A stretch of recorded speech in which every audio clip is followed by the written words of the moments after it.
Bonjour Monsieur Dicou. Bonjour Monsieur le journaliste. Nous sommes très heureux de vous recevoir sur ce plateau de Global Télévision et surtout pour l'honneur que vous nous faites de répondre à cette invitation. L'actualité reste dominée dans notre pays par la révision de la loi électorale qui est en ce moment même en débat à l'Assemblée nationale. Mais l'actualité, c'est également la révision de l'évaluation de l'état de siège décrété dans les deux provinces, à savoir le Nord, Kivu, et dans la province de l'Ituri, où depuis un temps, c'est une gouvernance militaire en fait, qui a été instaurée.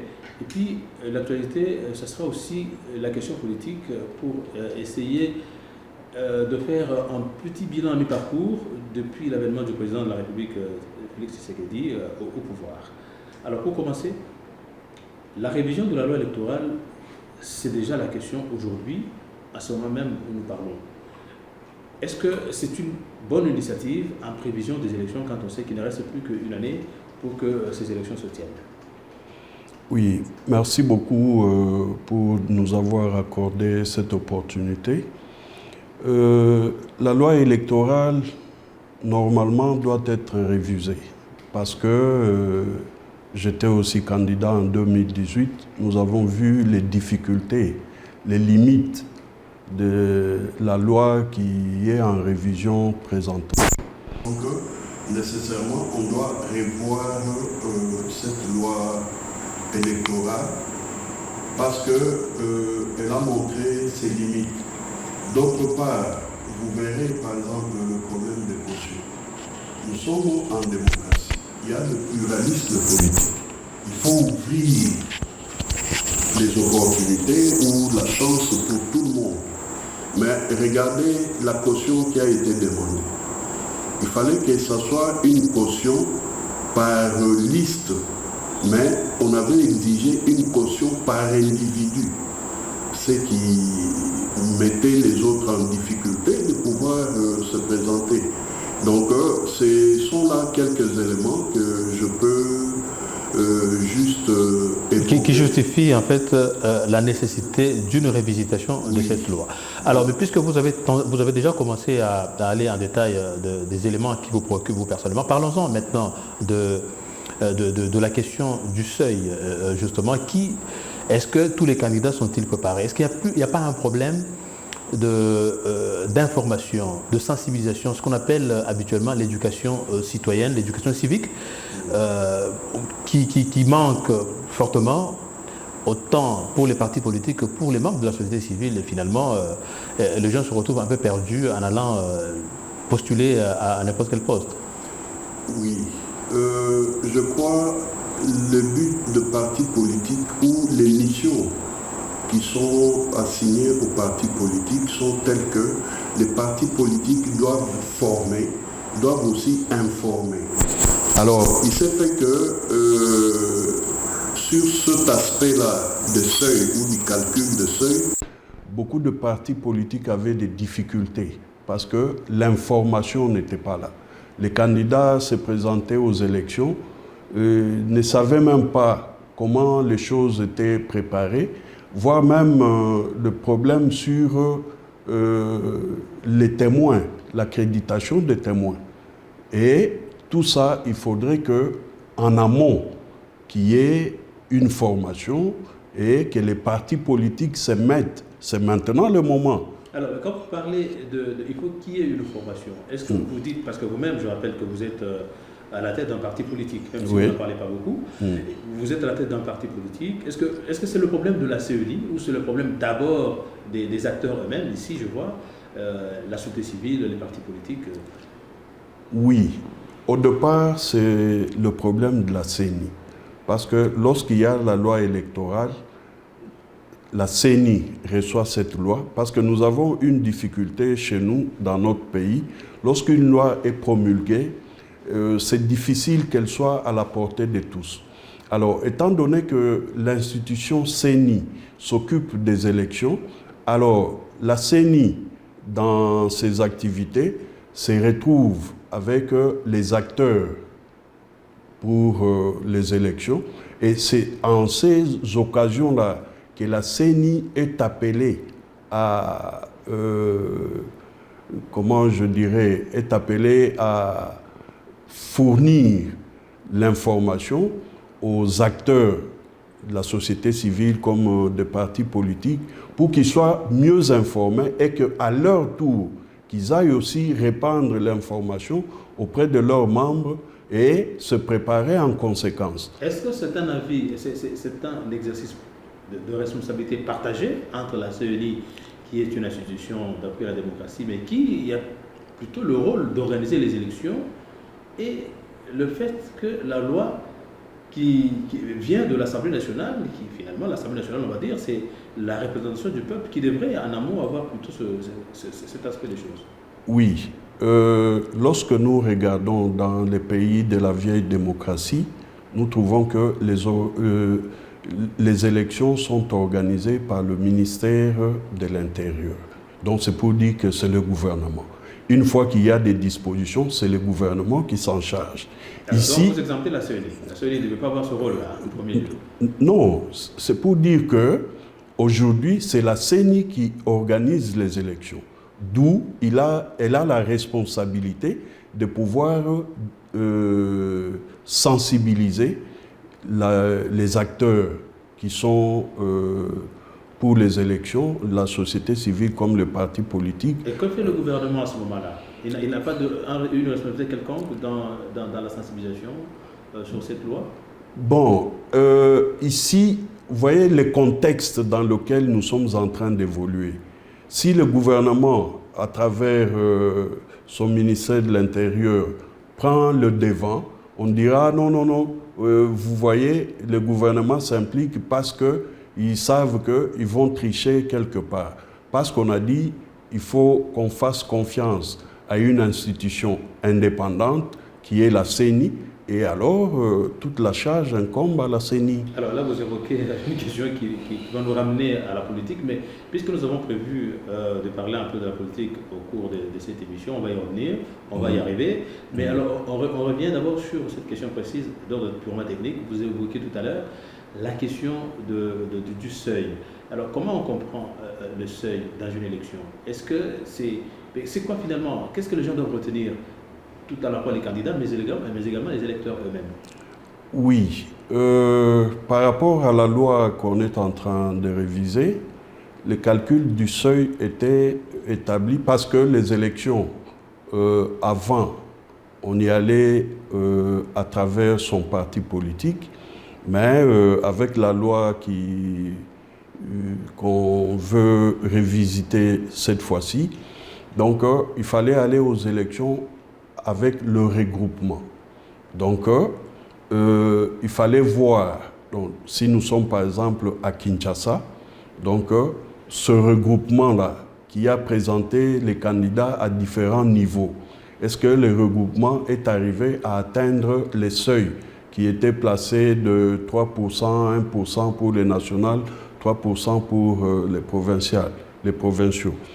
Et c'est à ce niveau-là que les choses étaient calculées. Mais la situation était difficile parce que ce calcul des seuils-là, il n'y a que la CENI qui avait le monopole de pouvoir les calculer.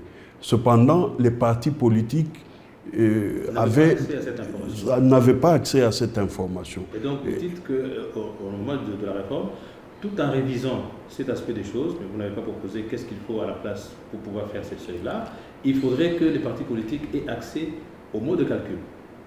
Oui. Nous suggérons qu'on revienne au mode qui a été fixé en 2006 et 2011. Donc, les élections reviennent à la proportionnelle. Et qu'on aille aux élections aussi avec les partis politiques et non les regroupements. Parce que les regroupements ont posé des problèmes, vous les avez vus, quand ils sont arrivés au niveau de l'Assemblée nationale, on dit non, nous sommes de tels regroupements, les candidats disent non, moi, c'est au nom de mon parti. Donc, ça créait des problèmes. Et qu'on revienne, qu'on aligne les partis politiques et qu'on revienne au calcul à la proportionnelle, dont le plus fort gagne. Donc, au lieu de nous mettre dans des choses qui sont floues, Mais non, mais je sais que, par exemple, il y a des partis politiques qui ont présenté leurs candidats indépendamment de regroupements politiques lors des élections qui viennent de se passer. Non, mais là, à moins qu'ils soient indépendants. Qu'ils soient indépendants, parce que tous les partis sont allés au nom des regroupements. L'UDPS, tu sais qu'il y a des regroupements. Bon, l'UDPS s'est tapé lui-même, s'est bombé la torse pour dire non, j'irai aux élections en tant que UDPS. Et c'est comme ça qu'il avait refusé les alliés. Et vous avez vu... Donc il n'y a pas de loi à ce sujet. Il n'y a pas de loi à ce sujet. Donc ce que vous dites, c'est plutôt le mode de calcul qui importe et le mode de scrutin lui-même. Vous voulez plutôt revenir à la proportionnelle. Oui. C'est ce qu'on va comprendre. Oui. Alors vous avez évoqué aussi une autre question, la notion de la caution. Vous estimez que le pluralisme politique veut que la caution soit revue à la baisse, parce que maintenant, elle semble être exorbitante et donc, du coup, elle décourage. Mais qu'est-ce que vous répondez à ceux qui pensent qu'on ne peut pas comprendre pour une élection aussi simple qu'on a enregistrée, par exemple, pour les élections passées, rien que pour les législatives, on a atteint la barre de 17 000 candidats. Oui, ça... Pour 500 sièges, c'est quand même énorme. Oui, on ne peut pas aimer une chose et son contraire. Non. Parce qu'on a ouvert le pluralisme politique, qu'il y ait des partis politiques, accepter qu'il y ait autant de candidats. Je ne vois pas le mal et c'est à chacun de se battre pour pouvoir gagner. Alors, il n'y a pas de raison de se plaindre sur la caution, parce que 17 000, on a enregistré, les gens ont versé leur caution. Non, mais la caution devait être versée. Ici, je posais le problème, la caution par liste et non par individu. Parce que la loi qu'on veut revisiter cette fois-ci, donc avait institué à ce que les cautions soient payées par individu, au lieu de payer des cautions par liste. Parce que je peux avoir une liste de 5 personnes et je paye la caution. Si on dit 1 million, oui, je peux payer la caution par liste que de payer la caution par individu. Vous avez le sentiment que la hauteur de cette caution et surtout que c'est imposé par individu prise un peu l'escroquerie? Oui, parce qu'il y a des réalités dans notre environnement politique. Les partis politiques sont là, vivent par leurs propres moyens, des cotisations de leurs membres, et l'État, malgré qu'il y a une loi que l'État doit subventionner les partis politiques, mais il ne le fait pas. Et alors, lorsque nous arrivons aux élections et qu'on doit fixer une caution, mais on doit aussi tenir compte de cet aspect-là. Ces partis politiques-là ne dépendent que d'eux-mêmes. Et en plus de ça, nous avons un problème vis-à-vis de nos membres, donc qui n'ont pas encore atteint les niveaux comme ailleurs, où vous trouverez lors des élections, ce sont les membres qui supportent les candidatures des acteurs, des membres de leur parti qui sont candidats. Est-ce que vous n'avez pas finalement l'impression que le nombre de partis politiques aussi trouble un peu la situation? Plus de 700 partis politiques déjà enregistrés, c'est quand même énorme pour un pays comme le nôtre. Et à la fois, on se dit, est-ce que ces partis politiques sont-ils vraiment représentatifs? Parce qu'on sait qu'un parti devrait quand même revêtir le caractère national. Ça veut dire avoir au moins une représentation dans l'essentiel des provinces de la RDC. Oui, à la dimension de notre pays, 700 partis politiques ne signifient absolument rien. Donc, pour moi, je soutiens qu'il y ait autant de partis politiques, mais sauf que il faudrait organiser, parce que dans l'organisation de partis politiques, comme vous l'avez dit, nous les voyons concentrés plus ici à Kinshasa qu'ailleurs. Alors, cet aspect-là, on dit bien les partis politiques doivent être représentatifs, mais c'est sur papier que cela est fait. Mais sur le plan pratique, vous ne sentez pas la représentativité nationale au sein des partis politiques. On va dire des propriétaires de ces partis politiques, parce que finalement, dans la plupart des cas de ces partis, c'est composé du père, de la mère, des enfants, pour la plupart des cas, et puis à eux se joignent naturellement les autres membres de la famille élargie. Bon. Est-ce que ce n'est pas dans cette optique-là que... Non, je ne crois pas, parce que il y a une réalité, non seulement par rapport aux partis politiques, mais à toute autre activité. Lorsque vous essayez de mettre sur pied quelque chose, il y a au départ ceux qui vous entourent, qui vous accompagnent. Et au fur et à mesure, lorsque la chose est assise et implantée, c'est ainsi que vous avez d'autres personnes qui vous suivent. Et c'est de même. Très facilement, lors des élections, tout de suite, les suppléants, ce sont les membres de la famille. Ah bon, là, ça dépend d'un parti à un autre. Mais oui, mais ils vous ont accompagné déjà dès le départ. Je crois que c'est tout à fait normal.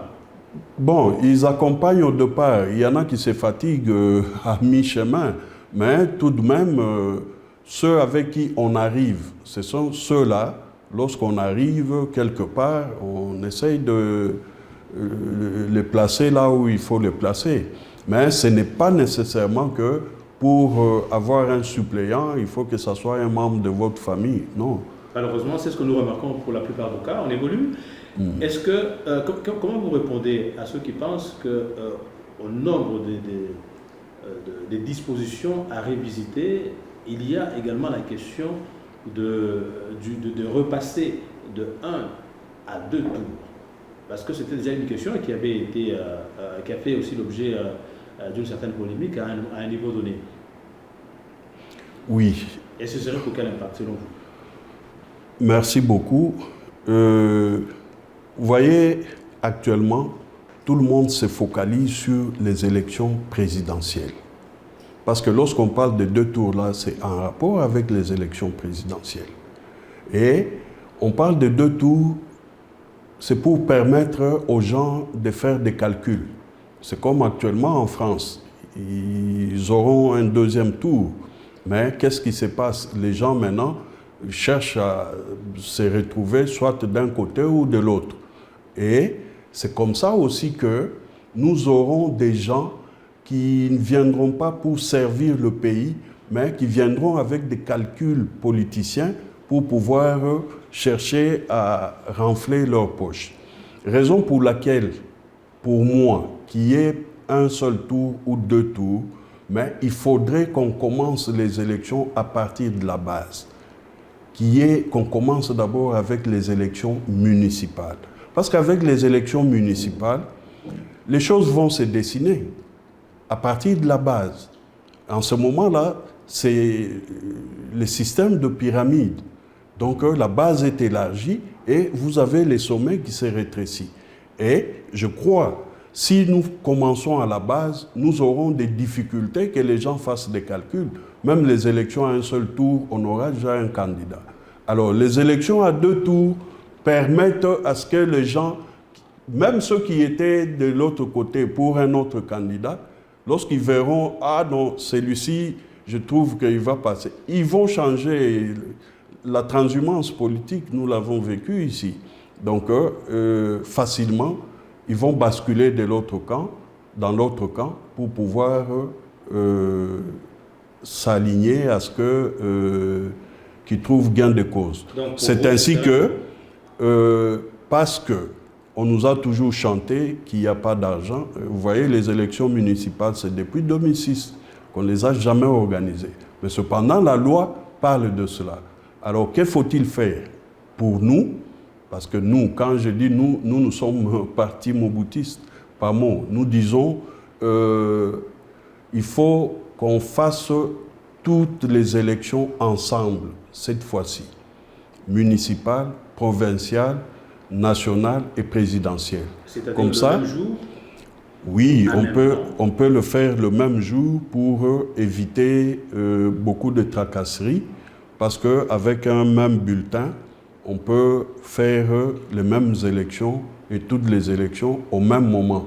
Comme ça, ça va nous épargner aussi trop de dépenses dont on est en train de faire allusion et qu'on trouve comme alibi, ce qui fait que depuis 2006 jusqu'à ces jours, 16 ans après, Donc, les dispositions constitutionnelles n'ont jamais été appliquées. C'est suite à une mauvaise volonté politique. Il n'y a pas de volonté politique.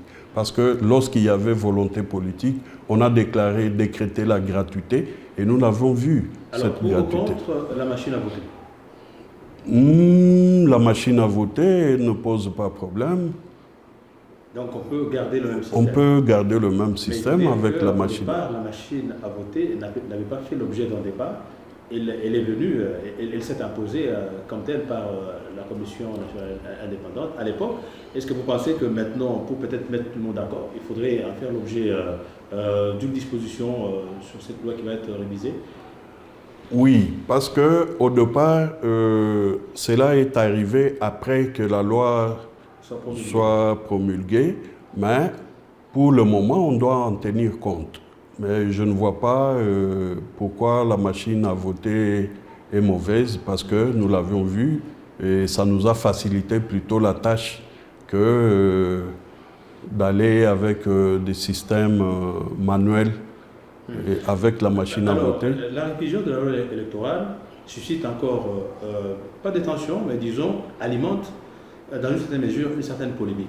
Il y a ceux qui pensent que maintenant, puisqu'on parle de la loi électorale, il ne faut jamais négliger l'opposition extra-parlementaire. Elle donne de la voix et dit qu'il faudrait plutôt trouver un cadre extra-parlementaire pour poser les vraies problématiques en ce qui concerne les élections, notamment la loi électorale.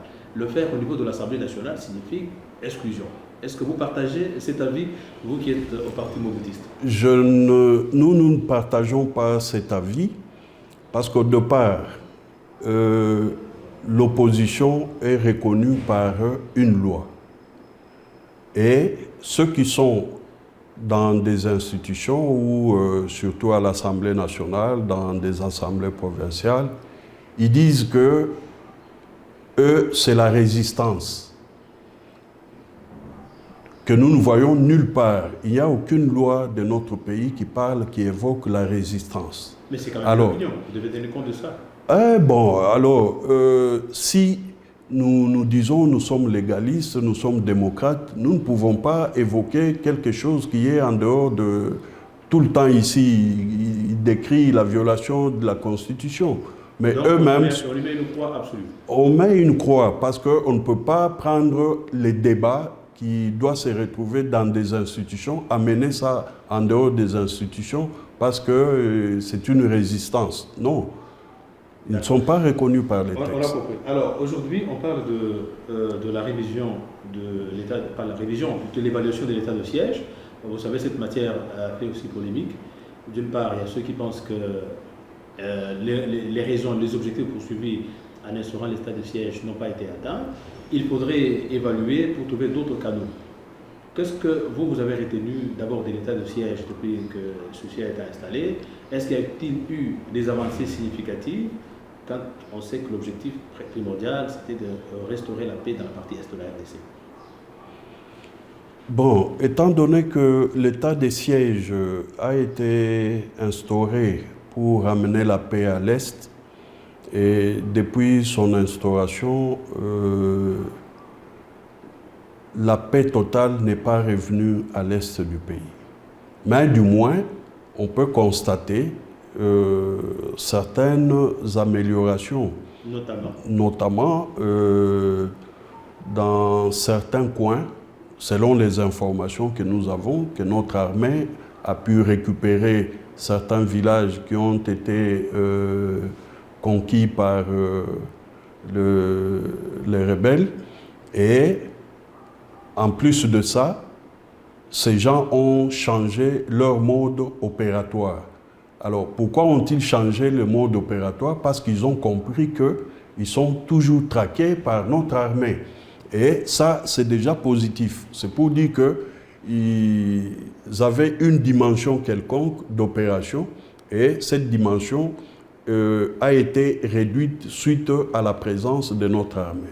Mais néanmoins, comme on dit, la perfection n'est pas de ce monde, tout ne peut pas être parfait parce que cette guerre-là ou cette rébellion-là dure plus de 2 décennies.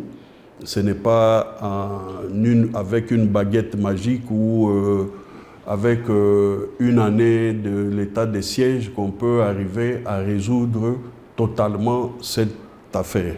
Mais je trouve qu'on ne peut pas parler, par exemple, du Congo sans impliquer les Congolais eux-mêmes. Donc on ne peut pas parler de la paix à l'est du pays sans impliquer les autochtones, les concernés de ce coin-là. Parce que... Et vous avez l'impression qu'ils ne sont jamais impliqués?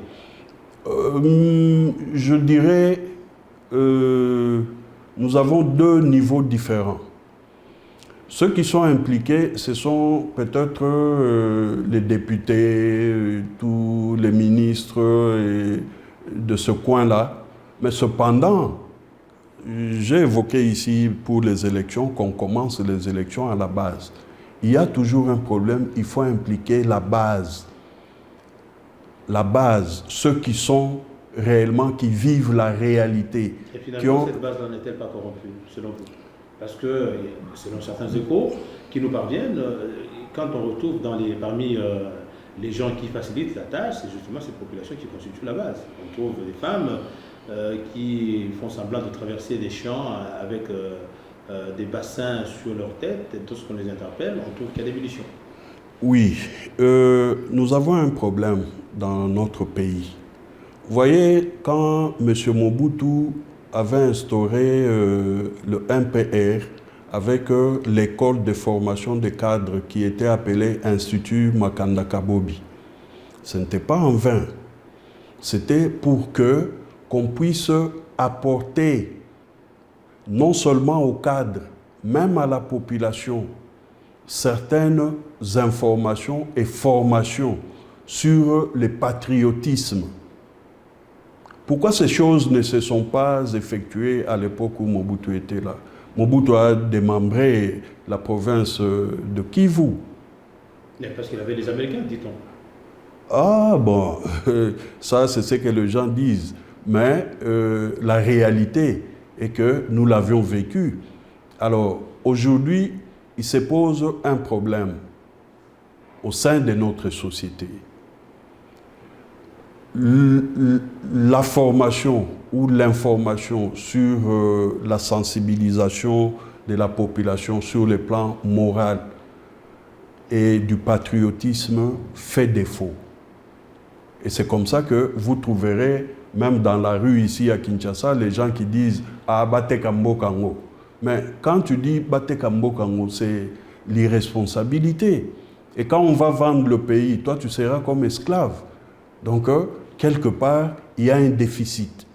Alors, c'est comme ça que vous trouverez, comme on dit, il y a toujours des gens inconscients, et ceux-là qui acceptent la corruption pour faire souffrir leurs frères à l'Est. Ça ne manque pas. Mais lorsqu'il y aura conscientisation et qu'on commence à la base, et que la base trouve que c'est elle qui est impliquée. Parce qu'ici, on réunit les notables, soi-disant notables, qui ne sont que des députés, des anciens ministres. Mais ça pose problème quelque part. Et ceux qui sont victimes, ce sont ceux-là qui sont à la base. Tous ces ministres, ces notables ne vivent pas les réalités qui sont là. Ils sont soit ici à Kinshasa, soit dans des centres urbains. Raison pour laquelle nous nous disons qu'il faudrait impliquer tout ce monde-là, mais il y a beaucoup d'éléments qui entrent en jeu. Alors, sur les plans... Pensez-vous de la dernière information, lors de l'attaque du fameux M23, finalement, on a retrouvé quelques éléments des forces armées rwandaises.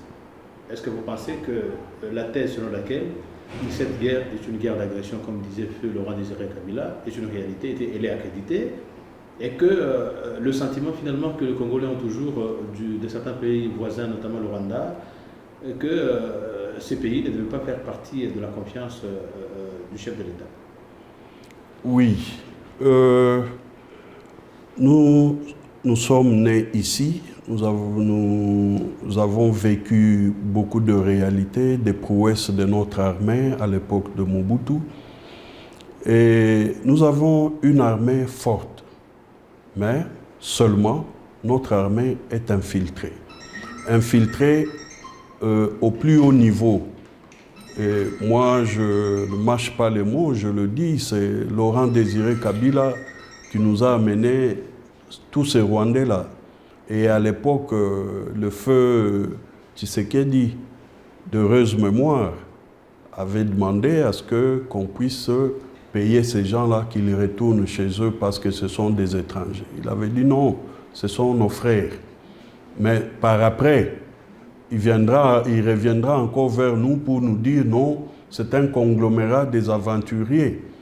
Mais ces gens que vous avez déclarés nos frères et par après, ils sont devenus des aventuriers. Alors, mais quelle est la solution? Ça fait partie de l'histoire. Oui. Il est bon de rappeler d'ailleurs cette histoire. Mais maintenant, qu'est-ce que nous faisons? Restons-nous toujours à évoquer l'histoire, parce que sinon, à vos yeux, cela paraît une maladresse. Est-ce que ça suffit de rappeler cette maladresse pour pouvoir guérir cette plaie? Non. Je dirais, sur le plan international, dans les relations internationales, on ne pleure pas. On ne se plaint pas. Nous, le Congo, nous sommes là toujours en train de pleurer, de nous plaindre. Ah non, on nous a attaqués, nous avons vu, il y a des Rwandais. Mais au retour, qu'est-ce que nous faisons? Dans les relations internationales, c'est la réciprocité. Nous l'avions vu, Laurent Désiré Kabila, lorsque les bombes qui tombaient, qui venaient de l'autre côté de Brazzaville, qui tombaient ici. Mais aussitôt, il répliquait. Et c'est ça. Et Mbunza Mabé, paix à son âme, le général, à son époque, quand il a défié les M23, mais il a voulu les pourchasser jusqu'au Rwanda. Mais c'est le commandement militaire qui a ordonné qu'il puisse s'arrêter quelque part. C'est pourquoi nous disons, il faut que nous puissions réorganiser notre armée. Comment? En logistique surtout. Vous verrez à l'époque, parce qu'il faut toujours parler de Mobutu, parce que c'était des bienfaits. Et nous avions une unité appelée 313e bataillon des parachutistes, des enfants de CETA.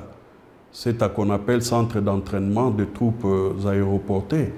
Mais nous avions aussi à l'époque des avions de chasse, des Mirages, des Maquis, Soukissa, mais aujourd'hui, nous n'en avons pas. Donc, parce que sous embargo? Non, nous apprenons que nous ne sommes pas sous embargo.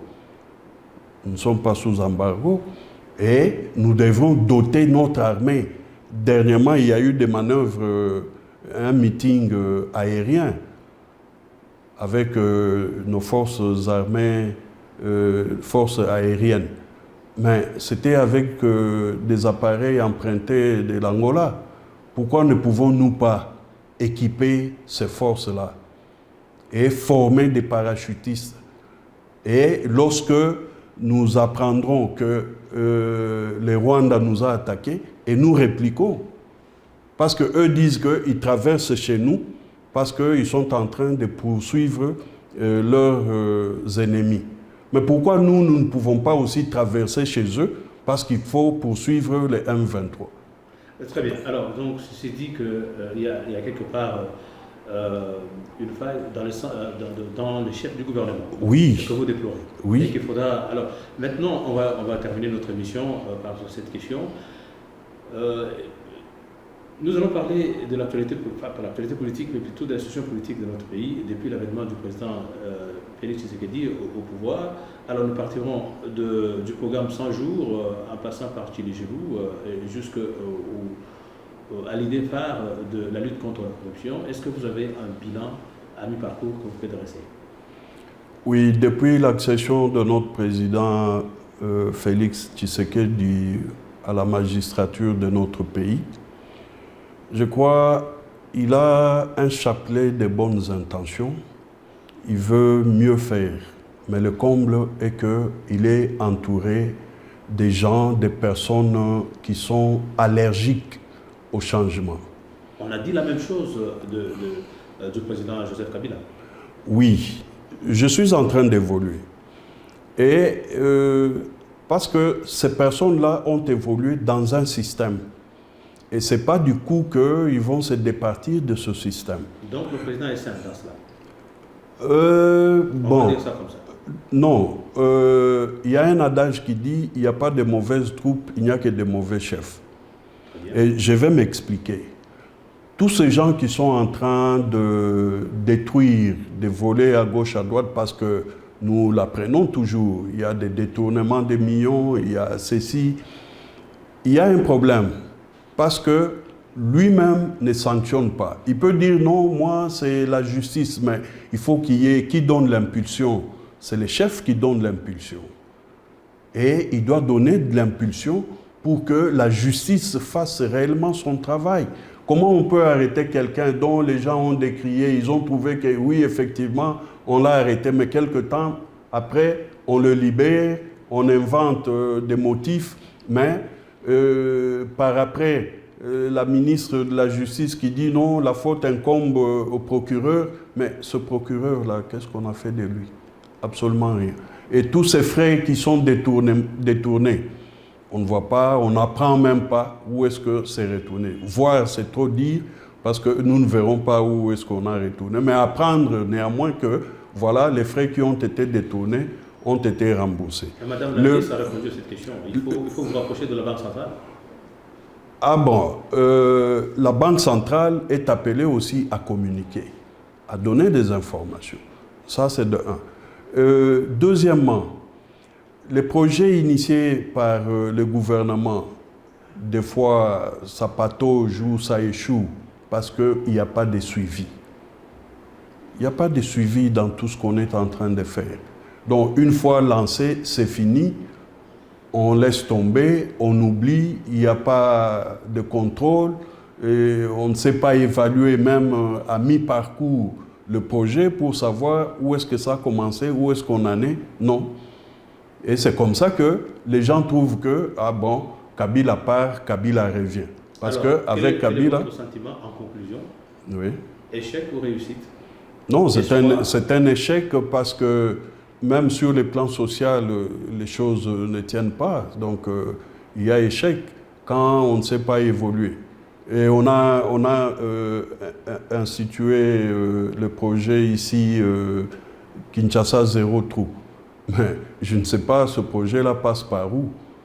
Mais quand vous vous promenez sur tout Kinshasa, vous trouverez qu'il y a des trous partout.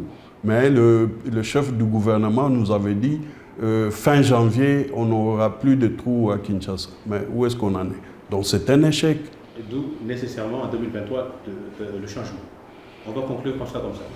Bon, s'il y a une autre alternative, pourquoi ne pas essayer avec celle-là? Parce que ce système des élections, c'est quoi? Il faut que quand quelqu'un vient, il nous fait quitter de quelque part pour nous amener aussi quelque part. Et si on trouve que réellement il l'a fait, on peut lui faire confiance pour un deuxième mandat. Et si on trouve qu'il ne l'a pas fait, mais on prend quelqu'un d'autre, on le place là-bas pour voir ce qu'il fera. Parce que lui aussi se servira des exemples de l'autre. Et c'est ça la loi de la démocratie. Candidat à la présidentielle en 2023? Moi, je ne serai pas candidat à la présidentielle, mais je serai candidat au niveau législatif. Un candidat, pour vous, vous le connaissez? Président de la République. D'accord. Non, pas encore. Vous n'avez pas voté pour quelqu'un? Non. Parmi ceux qui s'annoncent? Non, pour le moment, non. Je vais me prononcer avec le temps. Monsieur Dikou, c'était un plaisir de vous avoir sur ce plateau. Merci d'avoir répondu à nos questions. C'est plutôt moi qui vous remercie.